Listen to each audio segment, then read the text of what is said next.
ঢাকাই সিনেমার নায়িকা প্রার্থনা ফারদিন দিঘি সম্প্রতি জনপ্রিয় রেস্তোরাঁ কাচ্চি ডাইনের শাখা উদ্বোধন করতে গিয়ে অনাকাঙ্ক্ষিত এক পরিস্থিতির শিকার হন। সময়ের আলোচিত এই অভিনেত্রীকে নিয়ে সেই ঘটনার জের ধরে ওই রেস্তোরাঁর এক ওয়েটারের চাকরি হারানোর গুঞ্জন উঠেছে। সামাজিক মাধ্যমে ভাইরাল হওয়া ভিডিওতে দেখা গেছে প্রার্থনা ফারদিন দিঘি যখন রেস্তোরাঁটিতে খাবার খাচ্ছিলেন তখন একজন ওয়েটার পানীয় পরিবেশন করতে আসেন। এ সময় 3টি জুসের গ্লাসের মধ্যে একটি হঠাৎ ভারসাম্য হারিয়ে দিঘির গায়ের উপর পড়ে যায়। আকস্মিক এই ঘটনায় দিঘি কিছুটা বিচলিত হয়ে পড়লেও পরক্ষণে নিজেকে সামলে নেন তিনি। এ সময় ওই ওয়েটারকে অত্যন্ত ভীত ও দুঃখ প্রকাশ করতে দেখা যায়।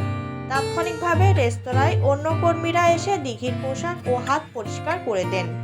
এই ভিডিওটি ভাইরাল হওয়ার পর নেটিজেনদের একটি বড় অংশ দাবি করে বলেছেন দিঘির গায়ে জুস ফেলার দায়ে সেই ওয়েটারকে তাৎক্ষণিকভাবে চাকরিচ্যুত করা হয়েছে।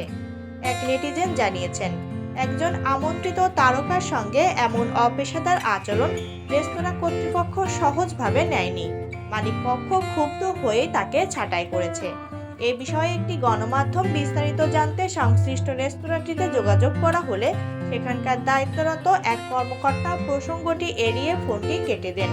পরে একাধিকবার চেষ্টা করা হলেও তার আর কোনো সংযোগ স্থাপন করা সম্ভব হয়নি। তবে বিষয়টি নিয়ে ভিন্ন কথা বলছে কাচ্চি ডাইনের প্রধান কার্যালয়। প্রতিষ্ঠানটির মার্কেটিং বিভাগের কর্মকর্তা সৈয়দ তানভীর নীল এই গুঞ্জন নাকচ করে দিয়ে বলেন, চাকরিচ্যুতির দাবিটি সম্পূর্ণ মিথ্যা। সংশ্লিষ্ট কর্মী আমাদের সঙ্গেই আছেন এবং নিয়মিত কাজ করছেন। এটি একটি দুর্ঘটনা ছিল যা অনিচ্ছাকৃত। তিনি বলেন, ভুলবশত হওয়া এমন ঘটনায় কারো চাকরি যেতে পারে না। অফিসিয়ালি কিছুটা জবাবদিহি করতে হলেও এর বেশি কিছু হয়নি।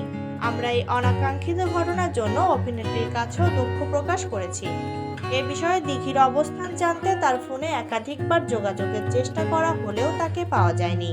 সব মিলিয়ে রেস্তোরাঁর সংশ্লিষ্ট শাখার কর্তৃপক্ষের নীরবতা এবং ঊর্ধ্বতন কর্মকর্তার দাবির জেরে এই গুঞ্জন নিয়ে খানিকটা ধোঁয়াশা থেকেই যায়।